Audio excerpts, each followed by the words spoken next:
POCSO చట్టం మీద చాలా మందికి అవగాహన ఉండట్లేదు. సినిమాగా చూసి పక్కన పెట్టడం కాదు, ఇది మన లైఫ్ లో జరిగితే మన పెయిన్ ఎలా ఉంటది అన్నది కూడా ఆ పిల్లలకు తెలియాలి. అదేవిధంగా పోక్సో చట్టాలకు సంబంధించి ఈ రోజు మనం మేము చేసుకున్న అనాలిసిస్ చూసుకుంటే అరౌండ్ 59% పోక్సో కేసెస్ లో చాలా మంది ఇబ్బందులు పడుతున్న యువకుల్లో 19 సంవత్సరాల నుంచి 25 సంవత్సరాల లోపు ఉన్న వాళ్ళు 59% ఉన్నారు.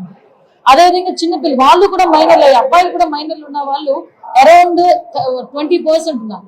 అది టెక్నికల్ గా జరుగుతుందా, నాన్ టెక్నికల్ గా జరుగుతుందా అన్నది పక్కన పెడితే 16 సంవత్సరాలు 15 సంవత్సరాల అమ్మాయి ఏదో లవ్ ఆ బేస్ మీద వెళ్ళినా కూడా అమ్మాయి మీద సెక్షువల్ అసాల్ట్ జరిగితే డెఫినెట్ గా పోక్సో కేసు అనేది రిఫ్లెక్ట్ అవుతుంది.